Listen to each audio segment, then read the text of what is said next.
আমার ভাইয়ের, আমার বন্ধুরা, আমার কলিজার টুকরা সোনামানিক যুবক রে, দিলে কানটা লাগায় কথাগুলো শুনবেন। আব্দুল্লাহ বিন জুবাইর, আল্লাহ পাক আব্দুল্লাহ ইবনে জুবাইরকে এমনি এমনি জান্নাতের সার্টিফিকেট দেয় নাই। দুনিয়াতে এমনি এমনি আল্লাহ পাক তাকে জান্নাতের সার্টিফিকেট দেয় নাই, এমনি এমনি আল্লাহর জান্নাতে সে চলে যায় নাই। মুসলমানেরা বলল থাকবো সাথে। যুদ্ধ শুরু হয়ে গেল, যুদ্ধ আরম্ভ হয়ে গেল। একদিকে আব্দুল্লাহ ইবনে জুবাইরের লোক, আর একদিকে হচ্ছে হাজ্জাজ বিন ইউসুফের লোক। আল্লাহ পাক কোরআন শরীফের মধ্যে বলছেন, আল্লাযীনা আমানু ইউকাতিলুনা ফি সাবিলিল্লাহ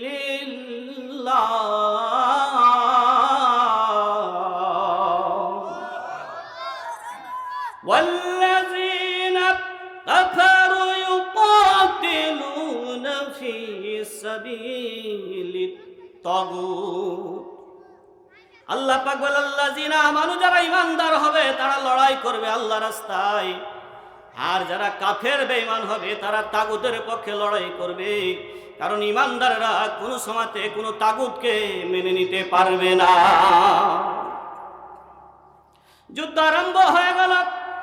একের পর এক হাজ্জাজ বিন ইউসুফ একের পর এক মানুষগুলোকে হত্যা করে। শুধু মানুষগুলোকে হত্যা করে না রে বাবা, যারা একের পর এক আল্লাহর জান্নাতের আসামি হয়ে যায়, তাদেরকে, মৃত ব্যক্তিদেরকে হত্যা করার পরে তাদের পা দুইখানাকে উপর দিকে করে গাছের সঙ্গে রশি বেঁধে দিয়া পা দুইখানাকে উপর দিকে করে, আর মৃত মানুষের চোখগুলোকে, কানগুলোকে একের পর এক তারা তুলে ফেলে দিয়ে, একবার কান কাটে, একবার চোখ কাটে, একবার নাক কাটে। এই কষ্ট দেখে অনেক মুসলমান সরে গেল। আব্দুল্লাহ ইবনে জুবাইরের সঙ্গে অনেক মুসলমান সরে গেল। কিন্তু আমার ভাইয়েরা, আমার বন্ধুরা, কলিজার টুকরা সোনামানিক যুবকেরা রে, দুনিয়ার জমিনের মধ্যে যারা আল্লাহ, বিশ্বনবী যখন মক্কা থেকে মদিনায় গেলেন, যাওয়ার পরে মুসলমানদের ঘরের মধ্যে সন্তান জন্ম নেয় না। অনেক কাফেরেরা বলা বলি করা আরম্ভ করলো। মুসলমানেরা সম্ভবত হিজরা হয়ে গেছে, বলেন নাউজুবিল্লাহ। আরো জোরে বলেন নাউজুবিল্লাহ। আল্লাহ নবী দোয়া করলেন, আল্লাহ, এই কথা আমি শুনতে পাইতেছি। আল্লাহ পাক সে সময় মদিনায় সর্বপ্রথম একজন শিশু সন্তানকে জন্ম দিয়েছিল, তার নাম হচ্ছে আব্দুল্লাহ ইবনে জুবাইর। আল্লাহ পাক আসারে মুবাশশারাতে বিল জান্নাত, দুনিয়াতে 10 জন ব্যক্তিকে জান্নাতের সার্টিফিকেট দিয়েছেন। তার মধ্যে আব্দুল্লাহ ইবনে জুবাইর হচ্ছে একজন।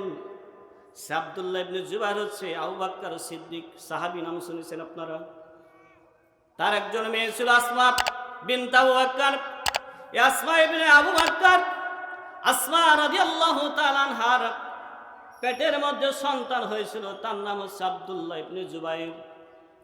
আব্দুল্লাহ ইবনে জুবাইর যখন জন্ম নিয়েছিলেন, আল্লাহর নবী নিজের লালা মোবারক, নিজের থুথু মোবারক আব্দুল্লাহ ইবনে জুবাইরের লালা মোবারকের সঙ্গে লাগিয়ে দিয়েছিল। আল্লাহ রাসূলের সমস্ত শরীরে হাত দিয়েছিল। আর এ আব্দুল্লাহ ইবনে জুবাইর, ইয়াজিদ যখন মারা গেলেন, ইয়াজিদ যখন মারা যাওয়ার পর সে সময় উমাইয়ারা তারা চাইল হাজ্জাজ বিন ইউসুফকে সে সময়ের মধ্যে রাজা বানাইবে, বাদশাহ বানাইবে। হাজ্জাজ বিন ইউসুফ রাজত্ব চালাবে। আর যারা মুসলমান ছিল, সিরিয়া, মিশর, ইরাকের মধ্যে কিছু সংখ্যক মুসলমান, আর মক্কাতুল মুকাররমায়, মদিনাতুল মুনাওয়ারায় কিছু সংখ্যক মুসলমান বলছে, এই মুহূর্তে ওখানে যদি আমাদের রাজা বানাতে হয়, এই সময়ের মধ্যে যদি আমরা কাউকে রাজত্ব দিতে চাই, আব্দুল্লাহ ইবনে জুবাইরকে আমরা দেব। কারণ আব্দুল্লাহ ইবনে জুবাইর হচ্ছে সত্যবাদী, আর হাজ্জাজ বিন ইউসুফ হচ্ছে মিথ্যাবাদী। আব্দুল্লাহ বিন জুবাইর হচ্ছে সত্যবাদী, হাজ্জাজ বিন ইউসুফ হচ্ছে মিথ্যাবাদী। হাজ্জাজ বিন ইউসুফ, হাজ্জাজ বিন ইউসুফ সে সময়ের জালিম বাদশা ছিলেন। এত বড় জালিম বাদশা ছিল যা বলার কথা নয়। যেমন এখন আপনাদের কাছে কিন্তু চলে এসেছে, দুইটা দল আসবে আপনাদের সামনে, কিছুদিন পর আপনাদের পরীক্ষা হবে। ওই পরীক্ষার হলের মধ্যে একমাত্র আপনি থাকবেন, ঘরের মধ্যে কেউ থাকবে না। আপনার যে টিপটা আপনি দিতে যাবেন, ওই টিপটা দেওয়ার সময় আপনাকে লক্ষ্য করতে হবে, খেয়াল করতে হবে, আমি সত্যবাদী আল্লাহর কোরআনের দলে আমি টিপটা দিলাম নাকি হাজ্জাজ বিন ইউসুফের দলে আমি টিপটা দিলাম। ঘরের মধ্যে কেউ থাকবে না। ঘরের মধ্যে আপনাকে এক নাম্বার ভয় করতে হবে কাকে? আরো জোরে বলেন কাকে? আল্লাহকে ভয় করতে হবে আপনাকে। বলবেন হুজুর আপনি কি নুরুল ইসলাম বুলবুল ভাইয়ের ভোট করার জন্য জায়গাতে তাফসীর মাহফিল করছেন? না রে ভাই, না, আমি ওই কথা বলবো না। আপনি ভোট দিতে পারেন চরমনাইকে, ভোট দিতে পারেন হেফাজতকে, আপনি ভোট দিতে পারেন জামাতকে, ভোট দিতে পারেন আপনি বিএনপিকে, আপনি ভোট দিতে পারেন এরশাদ চাচাকে, আপনি যাকে দেন না কেন, ভোট দেওয়ার সময়তে আপনাকে একটা জিনিস খেয়াল করতে হবে, আমি সত্যবাদীকে বন্ধুরূপে গ্রহণ করব, কোন মিথ্যাবাদীকে দুনিয়ার জমিনের মধ্যে আমি বন্ধুরূপে গ্রহণ করব না। কথা বলেন ঠিক না ঠিক? দল হচ্ছে দুইটা, একটা হচ্ছে কোরআনের দল, একটা হচ্ছে হাজ্জাজ বিন ইউসুফ, আর একটা হচ্ছে আব্দুল্লাহ বিন জুবায়ের। দুইটা দলের ইরাকের ইয়ামিনের কিছু সংখ্যক মুসলমানেরা পর্যন্ত চাইলে আব্দুল্লাহ বিন জুবায়েরকে আমরা রাজত্ব দেব। আব্দুল্লাহ বিন জুবায়ের সে রাজত্ব চালাবে, সে ক্ষমতা চালাবে মক্কার মধ্যে, তাকে আমরা সময় দেব, তাকে আমরা ক্ষমতা দিব। আর হাজ্জাজ বিন ইউসুফ উমায়া ওই ইয়াজিদের লোকজন বলল না না না, এখানে হাজ্জাজ বিন ইউসুফ হবে এই দেশের ক্ষমতাশালী বাদশাহ, আর দ্বিতীয় কোনো ক্ষমতাশালী বাদশাহ হবে না। আমার ভাইয়ের, আমার বন্ধুরা, আমার কলিজার টুকরা সোনামানিক যুবক রে, দিলে কানটা লাগায় কথাগুলো শুনবেন। আব্দুল্লাহ বিন জুবায়ের, আল্লাহ পাক আব্দুল্লাহ ইবনে জুবায়েরকে এমনি এমনি জান্নাতের সার্টিফিকেট দেয় নাই। দুনিয়াতে এমনি এমনি আল্লাহ পাক তাকে জান্নাতের সার্টিফিকেট দেয় নাই, এমনি এমনি আল্লাহর জান্নাতে সে চলে যায় নাই। মুসলমানেরা বলল থাকবো সাথে। যুদ্ধ শুরু হয়ে গেল, যুদ্ধ আরম্ভ হয়ে গেল। একদিকে আব্দুল্লাহ ইবনে জুবায়েরের লোক, আর একদিকে হচ্ছে হাজ্জাজ বিন ইউসুফের লোক। আল্লাহ পাক কোরআন শরীফের মধ্যে বলছেন, আল্লাযীনা আমানু ইউকাতিলুনা ফি সাবিলিল্লাহ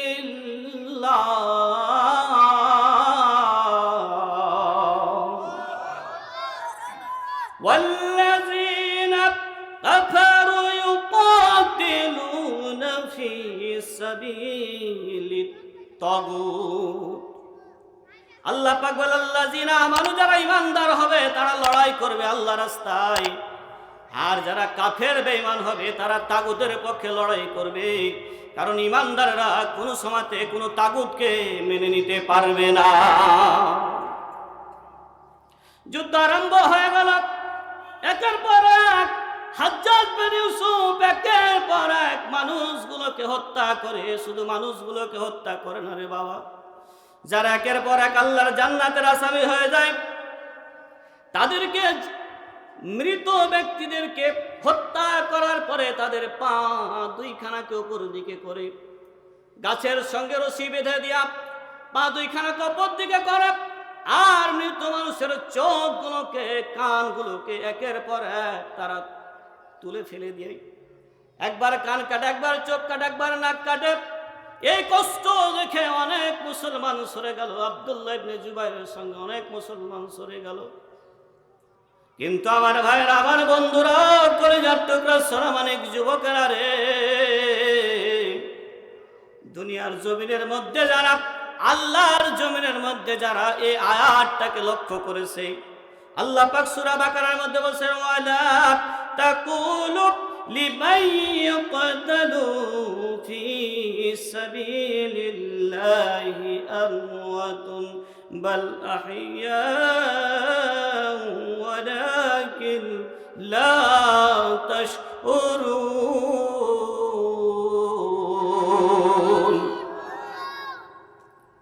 আল্লাহ পাক বলে, দুনিয়াতে যারা ঈমানদারদেরকে, সত্যবাদীদেরকে বন্ধু রূপে গ্রহণ করে করে সত্যবাদীদের সঙ্গে থেকে যারা শহীদ হয়ে যাবে, যারা দুনিয়া থেকে চলে যাবে, তোমরা মনে করো মানুষটা মারা গেছে, কিন্তু না না না, ওই মানুষটা মারা যায় নাই, ওই মানুষটা আল্লাহর জান্নাতের মধ্যে আছে। জোরে বলেন সুবহানাল্লাহ।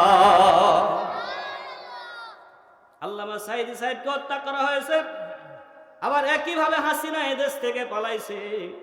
সময় এমন চলে আসবে, হাসিনা নামটা কোনো মানুষ কোনো মেয়ের নাম রাখতে চাইবে না। কথা বলে না কেন? আল্লামা সাঈদী সাহেব দুনিয়া থেকে চলে গেছে।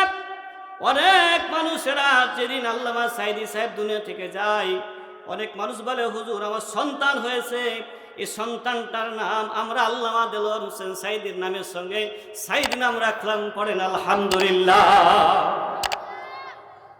সাঈদী সাহেব যে মারা গেছেন, ওই ব্যক্তি যে মারা গেছেন, কিন্তু তার এখন পর্যন্ত তার নাম নেওয়ার তো দূরের কথা, এখন পর্যন্ত আল্লামা সাঈদী সাহেবের অনেক এমন ভক্ত আছে যারা আল্লামা সাঈদী সাহেবের পক্ষ থেকে আল্লাহর কোরআনের পক্ষে নিজের জীবন, নিজের জান, নিজের মাল সব কিছু আল্লাহর জমিনের মধ্যে কুরবান করে দিতে রাজি আছে। কথা বলেন ঠিক না বেঠিক? আপনারা আল্লাহর জমিনের মধ্যে আল্লাহর কোরআন, আল্লাহর দ্বীনের পক্ষে, সত্যবাদীদের পক্ষে কারা কারা কোন মুসলমান থাকতে চান? দুটো হাত তুলে আল্লাহকে দেখায় মুসলমান। লিল্লাহে তাকবীর, লিল্লাহে তাকবীর। আল্লাহ পাক কবুল করুক। জোরে বলেন আমিন। আরো জোরে বলেন আমিন। এই কালেমা পড়ে লা ইলাহা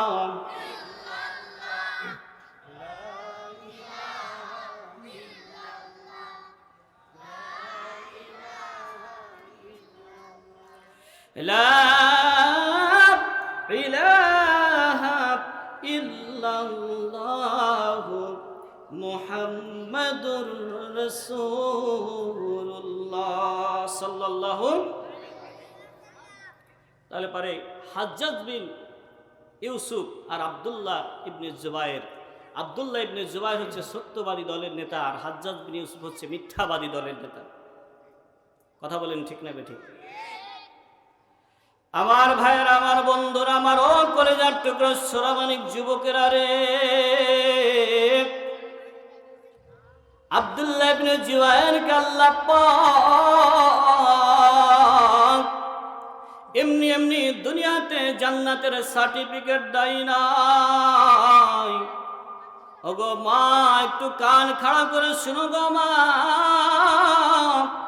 এ মুরব্বী বাবার একটু খেয়াল করে শুনেন গো বাজান। এমনও তো হতে পারে আমি আব্দুল্লাহ মামুন আর আপনাদের সামনে হয়তোবা কোনোদিন আসতেও পারি না পারি। আব্দুল্লাহ বিন জুবায়ের আল্লাহর বান্দার সঙ্গে থাকার পর একের পর এক যখন তার সঙ্গে আছে সবাই, হাজ্জাজ বিন ইউসুফ যখন মানুষগুলোকে হত্যা করে, মানুষগুলোকে গাছের সঙ্গে টাঙিয়ে রাখে, একের পর এক তাদের কান কাটে, নাক কাটে, এইটা কষ্ট দেখে অনেক মুসলমান আব্দুল্লাহ বিন জুবায়েরকে ছেড়ে চলে গেল। এইভাবে করে যুদ্ধ করতে করতে করতে করতে কাবা শরীফের চারি সাইডে, কাবা শরীফের চারি সাইডে তারা ওই সময়ের মধ্যে কাবা শরীফের চারি সাইডে মিসাইল করে চারি সাইডকে ঘিরে ফেলার পর হাজ্জাজ বিন ইউসুফ ডাক দিয়ে বলছে, ও মুসলমানেরা যারা আব্দুল্লাহ বিন জুবায়ের সঙ্গে আসো, তোমাদের সবাইকে আমরা ঘিরে ফেলে নিয়েছি, সবাইকে আমরা ধরে ফেলে নিয়েছি, আর কিছুক্ষণ পর তোমাদেরকে হত্যা করে ফেলবো, তোমাদেরকে শেষ করে ফেলবো। আমার ভাইয়েরা, আমার বন্ধুরা, আমার একটু দিলের কানটা লাগা কথাগুলো শুনবেন গো। ও বাবারা, একের পর এক আব্দুল্লাহ বিন জুবায়েরের কাছ থেকে যখন সবাই সরে গেল, কেউ যখন আব্দুল্লাহ বিন জুবায়েরের পাশে নাই, এমন মুহূর্তখানে আব্দুল্লাহ বিন জুবায়েরের মনে পড়ে গেল জনম দুঃখিনী মার কথা। জনম দুঃখিনী মা আসমা, আসমার কথা যখন মনে পড়ে গেল, বয়স্ক মানুষ, বৃদ্ধ মানুষ, 80 বছরের বয়স্ক মহিলা, চোখে কম দেখে, কানে কম শুনে, সঠিকভাবে রাস্তা দিয়ে তারা হাঁটতে পারে না। এই আসমা জনম দুঃখিনী মার কথা মনে পড়ে গেল। আব্দুল্লাহ বিন জুবায়ের ভেবে নিলেন, না না না না না না, আর আমার তো রক্ষা নাই, আমাকে তো শেষ করে ফেলবে, আমাকে হাজ্জাজ বিন ইউসুফ মেরে ফেলবে, আমি তো মারা যাব। আমার মরণ হয়ে যাবে, এই মুহূর্তখানে আমার জনম দুঃখিনী মার চেহারাটা দেখার জন্য আমার মনে পড়ে গেল। আব্দুল্লাহ ইবনে জুবাইর চলে গেলেন মায়ের কাছে। মায়ের কাছে যা বলছে, মা, ওগো মা, দুনিয়ার জমিনের মধ্যে মায়ের চোখের সামনে সন্তানের লাশের মতন ভারী লাশ আর দুনিয়াতে কিছু হতে পারে না। কারণ জনম দুঃখিনী মা কোনোদিন চাইবে না নিজের সন্তান আমার আগে মারা যায়। জনম দুঃখিনী মা চাই যেদিন সন্তানকে মা জন্ম দেয় সেদিন মা বলে, আল্লাহ তুমি আমার জীবনটা নিয়ে নাও, কিন্তু আমার সোনা মানিক আমার এই খোকাটাকে দুনিয়ার মুখটা দেখাও, আমার মার মরণটা নিয়ে নাও। ও গো মা, তুমি তো চোখে দেখতে পাও না, তুমি তো কানে শুনতে পাও না, তুমি কি শুনেছো কি শুনো নাই? ইসলামের পক্ষে থাকার কারণে, আল্লাহর জমিনের মধ্যে আল্লাহর কোরআনের পক্ষে থাকার কারণে, সত্যবাদীদের দলে থাকার কারণে, আল্লাহর জমিনের মধ্যে কোরআনের রাজ চলুক, এই কথাটা বলার কারণে হাজ্জাজ বিন ইউসুফ একের পর এক লোকগুলোকে সে হত্যা করে ফেলে দিয়েছে, মেরে ফেলে দিয়েছে। মা ডাক দে বলে, সন্তান, দুনিয়ার জমিনের মধ্যে যারা ইমানদার হবে, যারা আল্লাহ হবে, তারা তো কোনো সময় ভয়ে পালিয়ে আসতে পারে না, যুদ্ধের ময়দান থেকে পালিয়ে আসতে পারে না।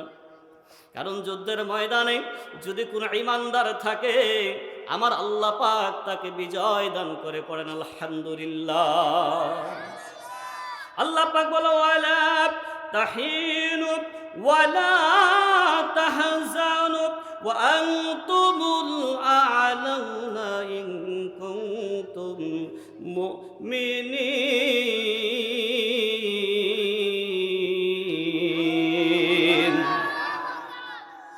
আল্লাহ পাক বলে, তোমরা টেনশন করিও না, তোমরা চিন্তা করিও না, তোমরা ভয় খেও না। অবশ্যই অবশ্যই আমি আল্লাহ পাক তোমাদেরকে বিজয় দান করব যদি তোমরা প্রকৃত মুমিন হতে পারো। আপনারা দেখেছেন কিছুদিন পূর্বে যে ডাকসু নির্বাচন হলো, এই ডাকসু নির্বাচনে যে ঢাকার বুকে শিবিরের নাম নেওয়ার মতন কেউ ছিল না। মুমিন হয়ে আল্লাহর বান্দারা নিজের নখগুলো, নিজের জীবনগুলোকে, নিজের জানগুলোকে কুরবান দেওয়ার কারণে ওই ডাকসু নির্বাচনে কিছুদিনের মধ্যে আল্লাহ পাক বিজয় দান করেছে। পড়েন আলহামদুলিল্লাহ। আলহামদুলিমান কদ্দারা খায়রাও ওয়া খাবালান ওয়া শুকরা লিমান শাওয়ারা হুসনাও ওয়া জামালান ফারদুন সাবাদুন আন সিবাতিন খালকা বারিউন রাব্বুন আজালিনুল খালাকাল খালকা কামালান লা জিদ্দা ওয়ালা আবদিদ্দা ওয়ালা হাদ্দালি মাওলা আলআনা কামা কানা ওয়ালাম ইয়ালকা জাওয়ালা। জোরে জোরে বলেন আমিন। বিজয় দেওয়ার মালিককে আরো জোরে বলেন কে? এখন যদি বলেন হুজুর তারা তো বড় দল, কিন্তু আমি তো আপনাদের সামনে সর্বপ্রথম বলেছি আল্লাহর কোরআনের দলের কাছে কোনো দল বড় হতে, কথা বলেন, পারে নাকি? আল্লাহর কোরআনের দল সবচাইতে বড় দল। আগের দিন বাঘে খেয়েছে, বর্তমান সময় যেটা আসতেছে, কোরআনের পক্ষে যারা থাকবে অবশ্যই অবশ্যই আমার আল্লাহ পাক কোরআনের দলকে বিজয় দান করবে। পড়েন আলহামদুলিল্লাহ। আরো যারা বলে আলহামদুলিল্লাহ। কারা কারা এই রাজরামপুরবাসীদেরকে বলতে চাই, মা বোনদেরকে লক্ষ্য করে বলতে চাই, আল্লাহর জমিনের মধ্যে আল্লাহর কোরআনের রাজ কায়েম চান কারা কারা? দুটো হাত তুলে আমার আল্লাহকে দেখায় দেন। লিল্লাহে তাকবীর। আল কোরআনের আলম সংসদে জালম নারে তাকবীর।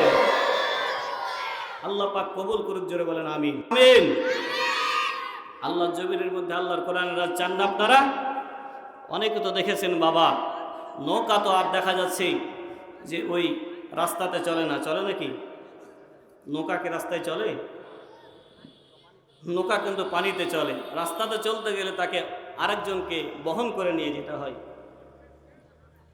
নাঙ্গলের যুগ চলে যায়, এখন বর্তমান দেখা যাচ্ছে টিলার বা দেখা যাচ্ছে যে ট্রাক্টর বলেন, এই ট্রাক্টরগুলো দিয়ে কিন্তু এখন চাষাবাদ হচ্ছে। নাঙ্গলের যুগ আর আছে নাকি?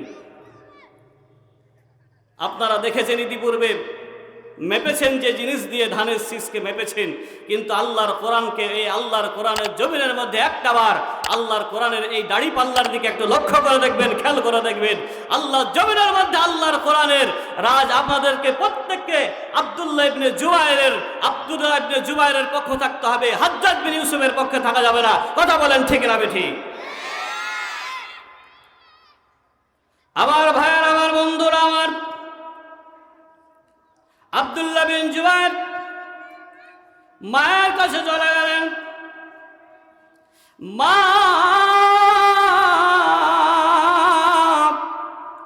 জনম দুঃখিনী মা, 80 বছরের বৃদ্ধা মহিলা মা, হাঁটতে পারে না, রাস্তায় লাঠি ধরে ধরে হাঁটে, চোখে পর্যন্ত দেখতে পারে না। জনম দুঃখিনী মা ডাক দিয়ে বলে, বাবা রে, যুদ্ধের ময়দানে তুমি একাই ছিলে, আর তোমার সঙ্গে কেউ ছিল না। এ বাবা, নিজের জীবনের ভয় কি তুমি আমার কাছে এসেছো নাকি? আব্দুল্লাহ ইবনে জুবাইর ডাক দিয়ে বলে, মা, নিজের জীবনের ভয় আসি নাই রে মা, আমি তো জানি রে মা, জানি আমার কিন্তু মরণ হয়ে যাবে, আমাকে কেউ রক্ষা করতে পারবে না। এই মুহূর্তখানে চারি সাইড আমার কাফের বেঈমানরা ঘিরে নিয়েছে, আমার পালাবার আর কোনো রাস্তা নাই, আমার তো এখন মরণ হয়ে যাবে। মনে পড়ে গেল গো মা, আমি চিন্তা করলাম একটা বার মরণের আগে তোমার চেহারাটা দেখে আসি, এই কারণে তোমার কাছে চলে আসলাম। শুধু তাই নয় রে মা, এই মুহূর্তখানে ও জনম দুঃখিনী মা, আমি আব্দুল্লাহ বিন জুবাইর এই মুহূর্তখানে তোমার সেবা করার দরকার ছিল, তোমার সেবা করার দরকার ছিল, কিন্তু তোমার তো আমি আর সেবা করতে পারবো না। এখন তো আমার মরণ হয়ে যাবে। আমি তোমার কাছে জানতে চাই, তুমি কি আমাকে যুদ্ধের ময়দানে পাঠাবা নাকি তোমার সেবা করার জন্য রাখবা? আসমা ডাকতে বলে, সন্তান, না রে বাবা না, আমার সেবা করার তোমার কোনো প্রয়োজন নাই। তুমি চলে যাও, চলে যাও, যুদ্ধের ময়দানে চলে যাও, কারণ যুদ্ধের ময়দানে যারা শহীদ হয়ে গিয়েছেন তারা সবাই জান্নাতে চলে গিয়েছেন। জান্নাতের রাস্তা তোমার জন্য অপেক্ষা করতেছে। কোনো সময়তে তুমি বাতিলের কাছে, কোনো সময়তে তুমি মাথা নত করবা না। জনম দুঃখিনী মা আব্দুল্লাহ বিন জুবাইরকে বুকের সঙ্গে জড়িয়ে ধরে বলছে, আল্লাহ, এটা তোমার কেমন পরীক্ষা, তোমার কেমন কঠিন পরীক্ষা। আমি মা তো দুনিয়া, আমি তো মা শুধু নয়, তামাম পৃথিবীর কোনো মা চাইবে না সন্তানটা মায়ের সামনে মারা যায়। ও গো আল্লাহ, এটা তোমার কেমন কঠিন পরীক্ষা, কেমন তোমার কঠিন পরীক্ষায় তুমি আমার সন্তানকে ফেললা, আমাকে ফেললা। আল্লাহ, আমার আব্দুল্লাহ বিন জুবাইরকে তোমার কাছে সঁপে দিলাম। আল্লাহ, তুমি আমার আব্দুল্লাহ বিন জুবাইরকে জান্নাতি হিসাবে কবুল করে নাও।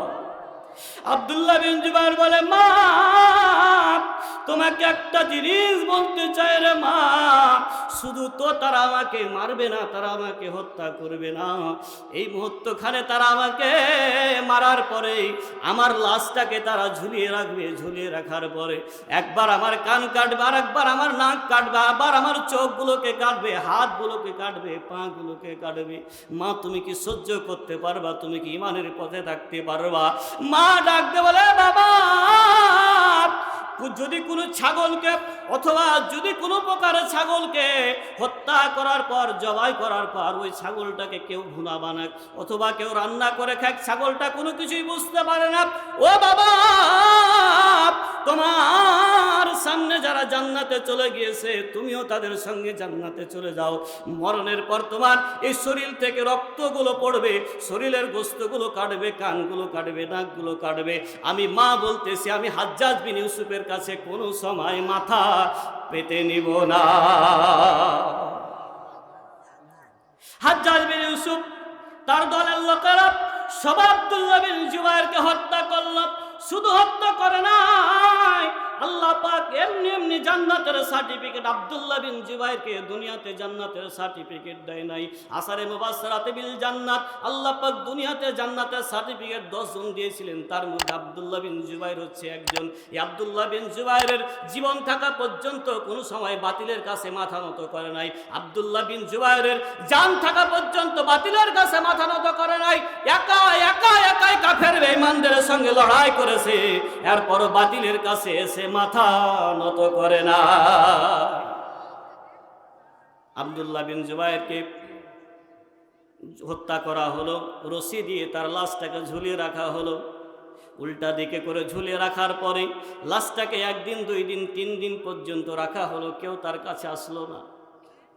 বয়স্ক মানুষ, বয়স্ক বৃদ্ধা মা, 80 বছরের মানুষ লাঠিতে ভর করে হাঁটতে হাঁটতে হাঁটতে সন্তানের খোঁজে এসে সন্তানের চেহারাটা একটা বার দেখবে, কারণ জনম দুঃখিনী মা ছাড়া দুনিয়াতে কিন্তু কেউ আপন হতে পারে না। মা বলতেছে, আমাকে হাজ্জাজ বিন ইউসুফ যদি মারবে আমি তো মরে যাব, কিন্তু আমি আমার সন্তানকে একটা নজরে দেখতে চাই, আমার সন্তানের লাশটা আমি একটা নজরে দেখতে চাই। হাজ্জাজ বিন ইউসুফের লোকেরা লাশটা 4 সাইড ঘিরে আছে, 3 দিন পর্যন্ত লাশটা ঝুলা আছে। শুধু লাশটাকে ঝুলায় নাই, তারা নিচের দিকে লাশটাকে ঝুলায় দিয়ে কান কেটে নিয়ে চোখগুলোকে তুলে নিয়েছে, নাককে কেটে দিয়েছে। নাককে কেটে দেওয়ার পর চোখগুলোকে তুলে দেওয়ার পর আসমা ডাক দিয়ে বলতেছে, পৃথিবীর মালিক তোমাকে সাক্ষী রেখে বলতেছি, এই মুহূর্তখানে আমি হাজ্জাজ বিন ইউসুফের বিপক্ষে লড়াই করতে পারলাম না, কিন্তু এই বিচারটা তোমাকে দিলাম আল্লাহ, তুমি হাজ্জাজ বিন ইউসুফের বিচারটা কঠিন কিয়ামতের ময়দানে করবা। সুবহানাল্লাহ।